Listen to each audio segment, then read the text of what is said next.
Subhanallah, Subhanallah, Hamdan lillah, Hamdan lillah, wa la ilaha illallah, wa la ilaha illallah, Wallahu akbar, Wallahu akbar.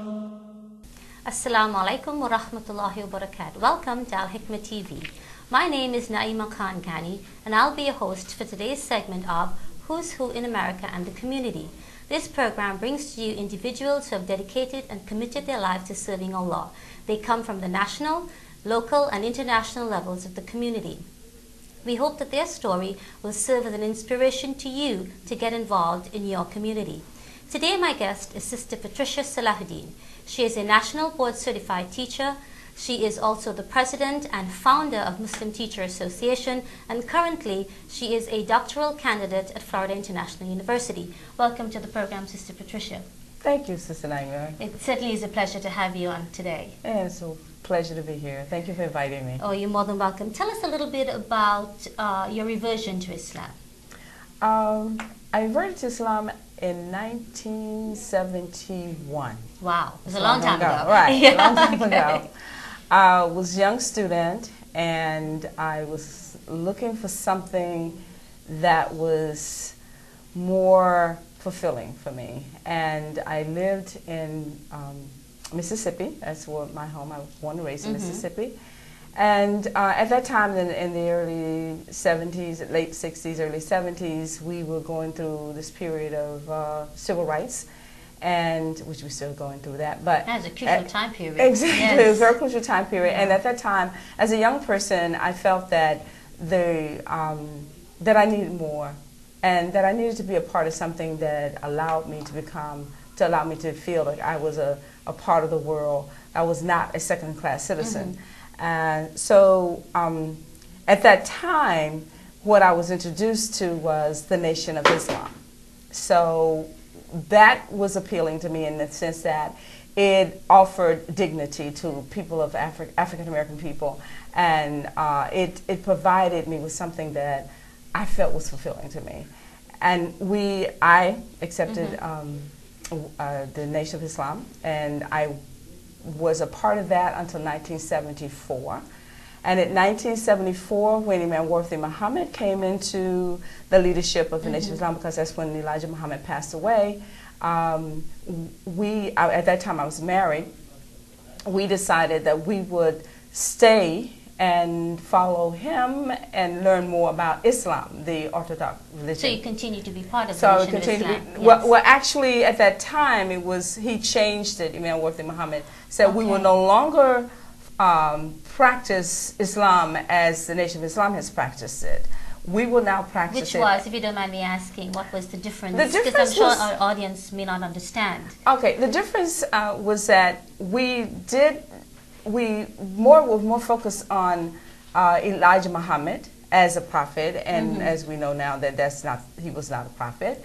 We were not so much focused on Prophet Muhammad ﷺ as a prophet. We were focused on nationhood, becoming better providers of yourself, becoming better workers, owning your own property, which was good. Was the emphasis, I'm just curious, was the emphasis on race at that time? The emphasis was definitely on race. Right, which is so contrary to what Islam teaches Exactly. us. It was definitely on race, and at that time it was on the race of we as African American people are the superior race. Right. You know, we're better than we're not second-class citizens. We're not people who are less than anyone else. In fact, we are better. So and the reason I ask, I'm sorry to cut you off, the reason I ask, I think is very important for our audience to understand that there's a difference to what was known as the Nation of Islam before in history to what it is and what they practice now with Imam Muhammad. Exactly, Good. exactly. Okay. When Imam Muhammad came into the leadership, he decided that we would no longer practice that way. We would not focus on race, we focus on spirituality. We focus on becoming better Muslims and practicing Islam as everyone else practiced. We would pray the way everyone else prayed. We would fast in the month of Ramadan. We would do Hajj and take the pilgrimage and go to Hajj like everyone else does. So that's how and he spent hours and hours teaching us how to practice Islam the way it should be practiced. And we were very happy to make that transition. That's great. So it's always focusing on the internal rather the internal, than the right, external. not the external. And it's a big Yes. difference. And it makes a big difference because you can see yourself as a Muslim, and you're not feeling that you're disenfranchised, or you're not feeling that you're less than anyone else, because Islam doesn't allow you to do that, because it shows you that your equalness is based on what you do and how you obey Allah, and whatever you do for whatever the tenets of Islam is, how you practice those. That's how you measure yourself, and not on the skin color. Beautiful. I just want to go back a little bit into history in terms of South Florida. I know many years ago, one of the first emerging Muslim community that we had here in South Florida came from Masjid al-Ansar. Give us a little bit of background on that. Because I know you were heavily involved in that. Yes, when I came to Masjid al-Ansar, it was 1983, so they had been well established long before I got here. I think it was established in 1969, if I'm not sure about that time period, but somewhere around there. The masjid was the building was purchased by Elijah Muhammad and with the help of Muhammad Ali. And at that time, I think Muhammad Ali was also working in this area, practicing. I guess you call it practicing. Yeah. He was Muslim. He was preparing for his matches, and so he attended the masjid as well. The community, it was the only masjid in this area, and so Muslims from all over. I have had people to say, well, from as far away as Palm Beach, that would come to Masjid al-Ansar for Jummah. And I'm glad you mentioned that, because too often now we find that people don't realize the history that Masjid al-Ansar has, and it seems to be the forgotten community now, you know. And before, many years ago, it was the only community, the only masjid. And if I'm not mistaken, correct me if I'm wrong, were they not the first Islamic school to be established here in South Florida? It was the first Islamic school to establish in South Florida, Claire Muhammad School, and in fact, prior to the name Claire Muhammad came from Imam Worthy Muhammad. When he became the leader of this community, he renamed the school Claire Muhammad after his mother. And the history behind that is his mother was the person who started schools the Muslim schools in this country. Wow. Because she decided that her children would not go to the public school. And she would homeschool. She homeschooled her children. She had taught them at home.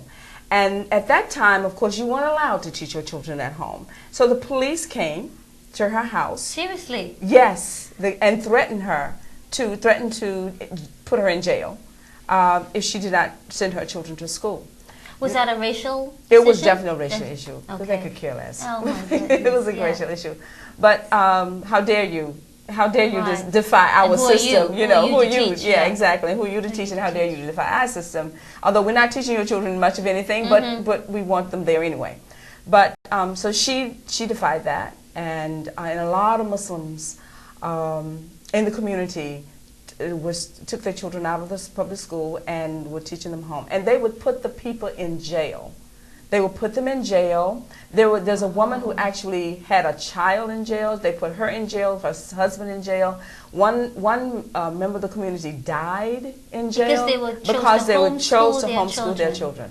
So the sacrifices that these people went through, just enormous sacrifices. For us to enjoy the luxury we have now and the freedom we have now, I think we don't really understand the history behind, you know, what it is, the privileges that we have and are allowed to do. We just take it for granted. Yeah. The pain and suffering, and we don't have to go very far. Here in our backyard. Exactly. Right here. But they had a lot. They made a lot of sacrifices, and they lost a lot to make sure that their children, that they could homeschool their children, or they could school their children in whatever capacity that they wanted to. And eventually, they were given the right to have a school, and they named the school the University of Islam. And it was a school in Chicago. And then a lot of other schools sprouted up around the country with Muslims, and they were called the University of Islam.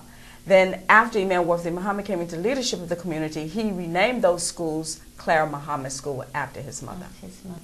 Interesting story. I never knew that part of history. So I learned something today. That's good. You know, I think it's really important for our audience to realize the history behind this and some of the sacrifices that the pioneers made for us, and that we need to continue. We need to continue to struggle because it's not over. Oh no, it is far from being over. Oh, we need no. to continue to struggle, and it's maybe from a different realm altogether. It is. And that brings us to education. And I know that you have a passion for education. You are the president and founder of Muslim Teachers Association. Would you like to delve into that a little for us? Well, we started the Muslim Teachers Association back in 2003, I believe. And I was blessed with the idea. But one of the things that I understand and know that when Allah blesses you with an idea, there are always a lot of other people out there that can help you to make that idea come to fruition. And alhamdulillah, there were 3 or 4 sisters who, when I shared my idea with them, they said, yeah, we'll work with you. And you were one of those sisters. Thank you very much. Fortunate to be a part of that team. And we got together in my living room and also sometimes in your living room, and we came up with ideas and plans, developed this organization that became the Muslim Teachers Association. And what we do, we provide networking for Muslim teachers, we provide workshop, professional development for Muslim teachers, and resources for Muslim teachers. And our aim and our goal is to provide a quality education for our students, and we know we can do that through our teachers. And that brings us to a whole new topic in itself in terms of Islamic education versus public education. And how did you, as an individual, get involved with your passion for education? Because you are a National Board Certified teacher. My passion for education, I guess, came about, I think, became a passion after I became a Muslim. After? Yes, because prior to being a Muslim, I don't think I was interested in education at all. It was more like I wanted to do something else. We won't even talk about what that was. But once I became a Muslim and I realized how important it is that the individual is educated.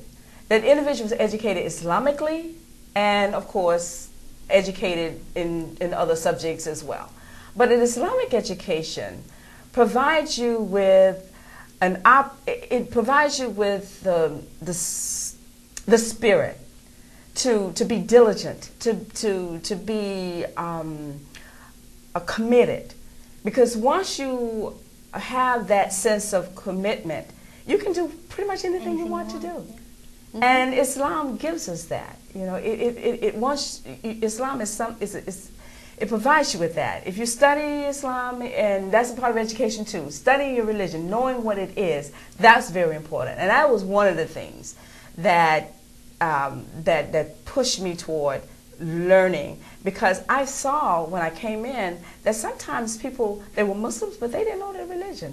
Some people even born into the religion and they Yeah. have no idea. They have no idea what it's all about. And you have to study it. You have to study it. And it doesn't stop when you say, La ilaha illallah, you know, I'm a Muslim. No, you have to continue to study. That's when it intensifies. It's just the beginning. It's just the actually, beginning. right. You have to constantly study. And that was something that I felt was important, that women and children need to know the religion. So we started an organization called SERWIS, the Committee to Enhance the Role of Women in Society. And we spent a lot of time doing conferences on just learning the religion, kind of different topics that we would do, learning our religion. We also felt that our young girls needed to know more, so we formed we did a class we called the Progression into Muslim Womanhood, and we created a curriculum. I'm going to have to stop you right here at this point. We're going to come back and continue talking about service and the progression of women. We need to take a short break. Okay. Please stay tuned. We'll be right back. Welcome to Toyota of Hollywood. No matter what your new car needs are, it's our goal to make every step of your ownership experience as easy as possible. Let our professional, trained sales staff help you find the right car at the right price. Discover an easy ownership experience at Toyota of Hollywood today. We're conveniently located at 1841 North 60th Avenue in Hollywood, Florida. Eat healthy, eat halal at Ashraf's Halal Meat Center for all your East and West Indian grocery for genuine halal USDA meat. Stop in or call in your orders at 305-654-0195. That's 305-654-0195. Are you tired of calling cards? Are you fed up of those long PIN numbers? Then use Sensible, international direct calling for cents only. For more details, contact the Al-Hikmat office at 954-986-0158. That's 954-986-0158. Estinate Caribbean Market, East and West Indian grocery for all your halal meats, fish, and vegetables. Call to place your order at 954-961-6160. That's 954-961-6160. If you would like to advertise your business on Al-Hikmat TV online 24/7, Al-Hikmat website, and Al-Hikmat Monthly Muslim Magazine, please contact the Al-Hikmat office at 954-986-0158. That's 954-986-0158. Subhanallah. Tune in to Who's Who in America and in your community, hosted by Sister Naima Khan Ghanny, with extraordinary guests every Sunday night at 8:30 p.m. on www.alhikmatlive.com. ولا إله إلا الله ولا إله إلا الله والله أكبر والله أكبر. Tune in for Friday Khutbah at 1:30 p.m., broadcasting live from Darul Uloom Institute, Pembroke Pines, Florida, on Al-Hikmat TV online.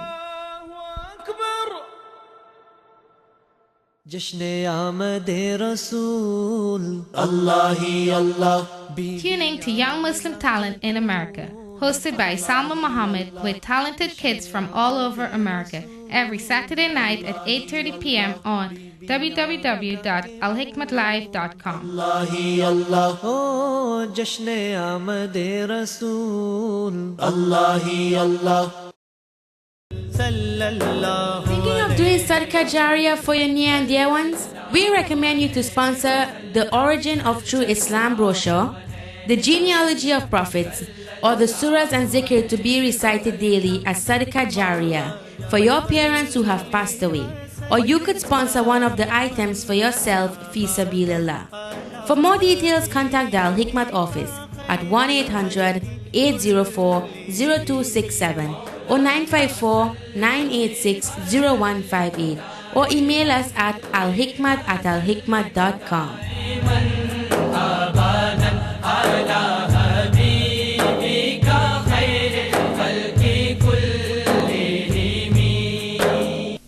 Assalamu alaikum wa rahmatullahi wa barakatuh. Welcome back to Al-Hikmat TV. My guest today, if you're now joining us, is Sister Patricia Salahuddin.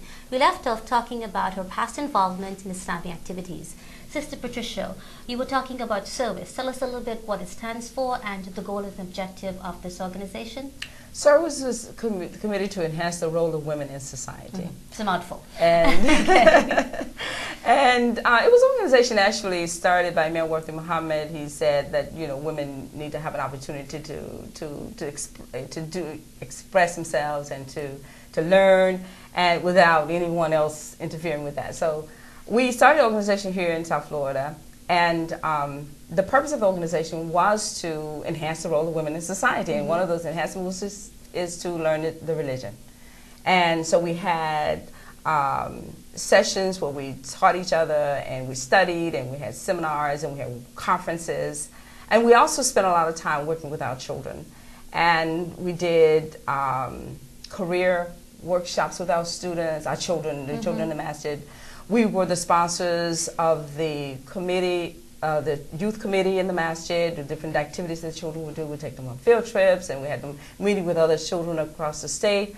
We were also responsible for a marriage counseling session. Is that still it's still in existence? effect. It's still in effect at Masjid Al-Ansar. We felt that we wanted people getting married. They should know more about the religion. They should know about how to relate to each other. So we were able to find a curriculum that did just that. Taught the different aspects of marriage before marriage, and we had two individuals who were able to carry through. One was an attorney, and the other one was a social worker.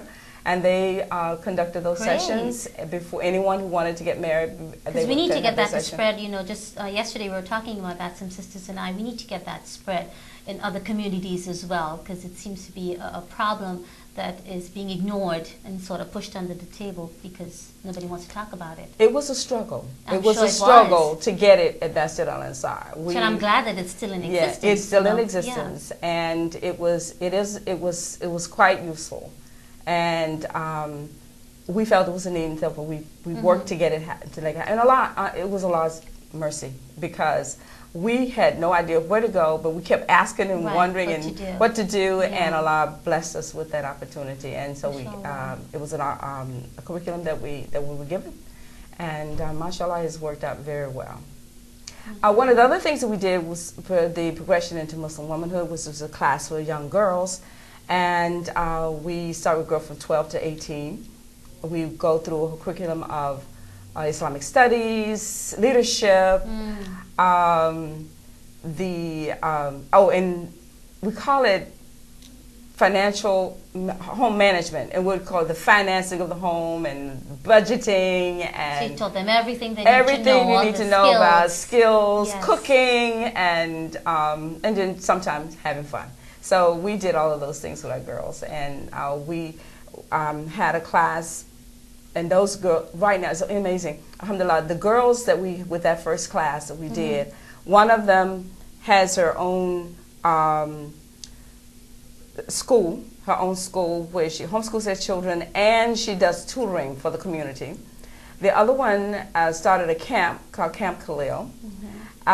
She has a camp, and it's once a year for students to come, children from all over the United States to come. And the other one went to Egypt and studied in Arabic and is aspiring to be Hafiza of the Quran.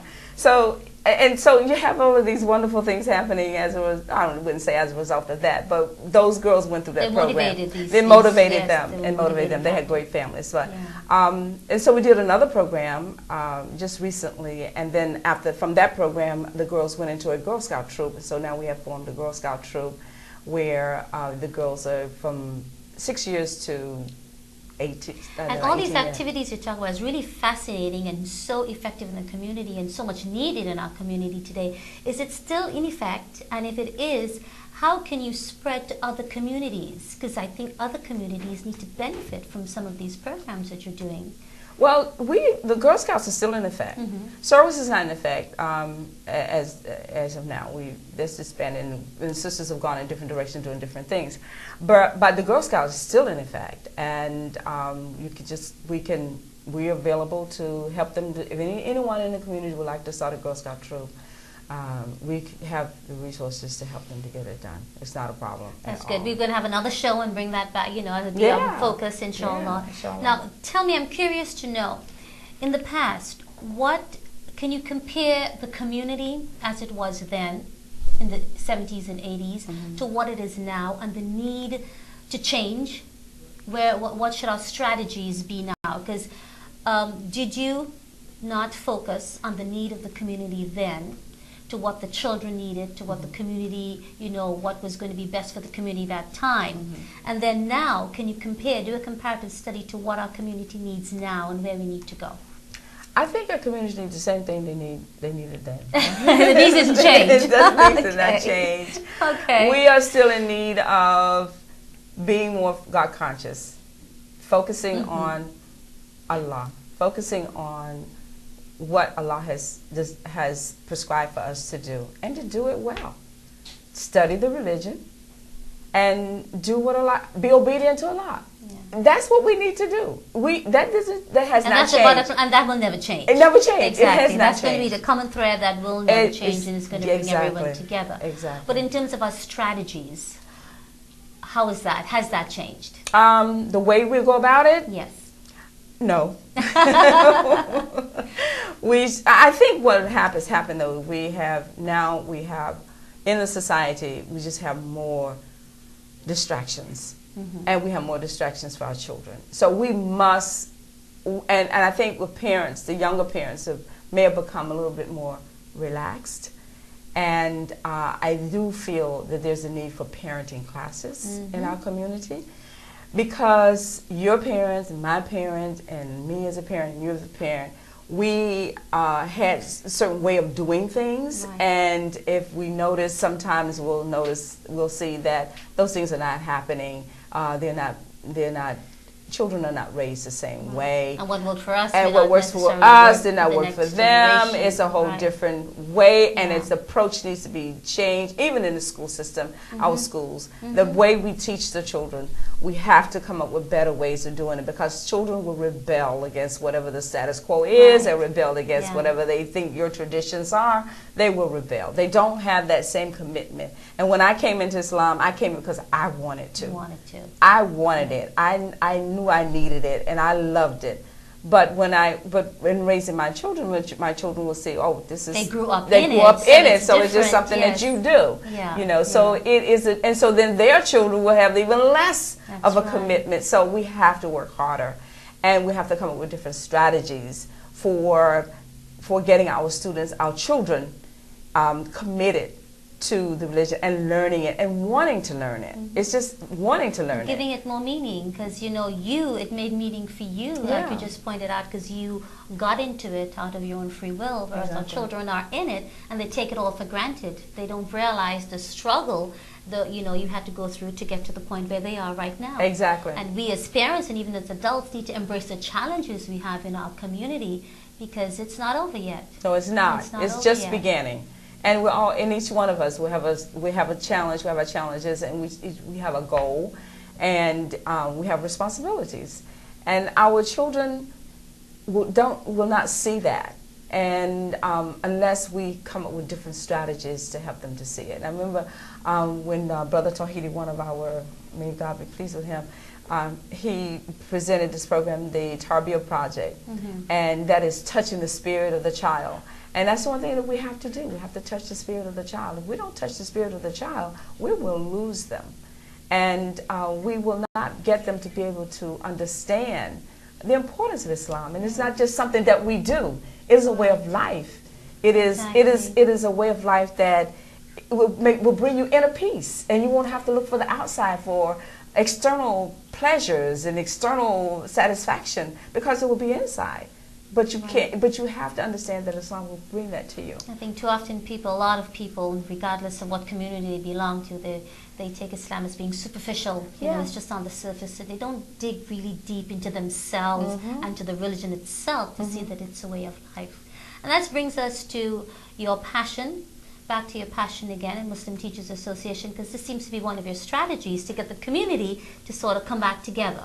Yes, one of the things in the Muslim Teachers Association is working with all of the schools in our South Florida area, and we have quite a few. We have the Claire Mohamed School, we have Nur Islam, we have El-Azhar, we have Salat Tawfiq, and we have Ghanny Sahabas. Yeah. And there's probably some other schools that we're not aware of. Probably small ones, It's- that's yeah, right. that I'm not aware of, and we want them involved too. So I think homeschool is getting to be a big part of the Islamic community right now too. A lot of people are going back to, history, getting their children being homeschooled now too. Oh yes, as in the well. homeschools, yeah. So we want everyone to. Energy. Well, we want our job, as we see it, as Muslim Teachers Association, is providing that networking, helping teachers to get to know each other, so they do not feel that they're an island out there by themselves. So in small schools like we have, so you have one teacher teaching English, one teacher teaching math, and so we want teachers to have that networking opportunity. We want them to want to provide resources for them. The teachers who are working and they're having a difficult time finding strategies and lesson plans, we want to be able to provide that for them. We also want to provide professional development for teachers, because sometimes there are opportunities and professional strategies they can learn that could help them to work better in their classes or enhance what they do in their classes. Exactly, because a lot of these teachers we find in these Islamic schools were trained abroad. They were not trained here with the American culture in mind in terms of our children were brought up. And we need to expose them to that, because these are the kids that they're dealing with. Right.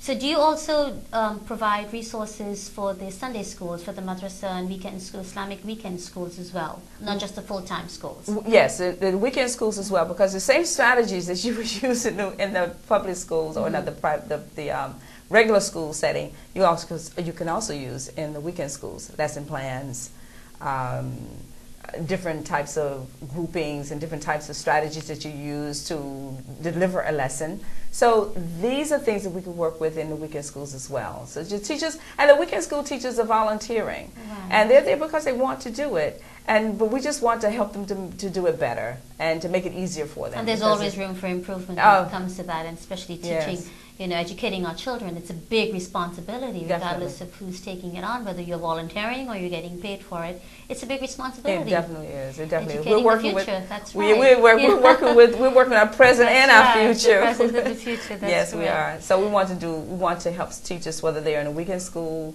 whether they're in a day school. We want to help them to enhance what they do. Good. So MTA has been, in the past, they've done these workshops and training for the teachers. What has been the response from these Islamic schools? The teachers have really enjoyed it. The challenge that we have is the time. The time that the teacher is so involved in the classroom through the week, and the only time that we have been able in the past to do those workshops is on the weekend. And that's a challenge for a teacher who's been in the classroom all week. She's neglected her family or his family for the entire week. And on the weekend, that Saturday and Sunday is the only time that they have to spend with their family and to do what they have to do for their family. So, and we ask them to come out to a workshop. It's real difficult for them. So what we would like to do is maybe think of a better way to do it, to provide for our teachers a time that will be convenient for them and that will not take away from their time from their families, because that's important too. And where do you see the future for MTA heading towards? I see our future continuing to do what we do, but coming up with ways to do it better, that's more efficient for the teacher and that is more beneficial for them in terms of their time and the allotted energy that they have to put into getting professional relevance. So our challenge right now is trying to work with the teachers and see how you can better make these resources available to them. Exactly. So it's back to the drawing board to rethink, but continue on your focus of trying to provide for them these needs that are so wanted out there with the teachers, because they're crying for help as well. But it's just a matter of fitting it into the perspective that we have. Exactly. Good. Exactly. And the vision in terms of MTA, how do you think the community out there, because we're talking to our audience out there, how do you think they can benefit MTA? What part can they play in terms of helping you to complete your visions and your goals? Well, in terms of the broader community, the workshops that we do and provide can benefit parents. If parents attend them, if the parents out there listening, they are welcome to come to any workshop that we have. So MTA also focuses on the parenting aspect, but not only the teachers and the students. In fact, we've talked about future. Right. That's one of the things that we would like to do, is to focus on, in addition to the teacher, focus on the parent. We would like to provide parenting conferences and workshops to help parents to enhance what they do at home with their students and with their children. So that's one of the things we like to do. The community, it takes a village. Anyone in the community, the merchant in the community, the social worker in the community, the lawyer in the community, all of them have a role to play in educating our children. So whenever if we come to your door and say, would you please help us, that's how you can help us, whatever we ask for, whether it's as your time, your volunteer service, whether it's funds that we need to carry out a program, to carry on a conference, whatever it is that you can do for us to help us to deliver a better program to our teachers and our parents, it is definitely welcomed. So would it be safe to say for a community listening out there that MTA would provide services for any masajid, for any community, not only the Islamic schools? So if a community wants to do a seminar on parenting skills or strategies, we can safely say MTA can, full speed ahead, go ahead and do that project. Yes. In fact, we've been asked to do workshop with weekend teachers on strategies for classroom management, developing lesson plans, and we're scheduled to do that. So we're definitely available for that. So we're going to leave it out there open to our audience. If any of you would like to get MTA involved in your community, make sure to call the number on the screen that will be shown at the end of the program. Thank you so much, Sister Patricia, for being my guest today. It was a pleasure having you on the program. Thank you for inviting me, Sister Naima, as welcome. always.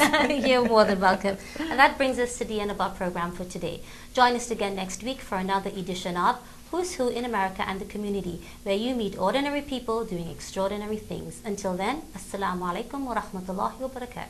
Subhanallah, Subhanallah, Hamdan lillah, Hamdan lillah, wa la ilaha illallah, wa la ilaha illallah, wallahu akbar, wallahu akbar. Subhanallah, Subhanallah, Hamdan lillah, Hamdan lillah, wa la ilaha illallah, wa la ilaha illallah, wallahu akbar.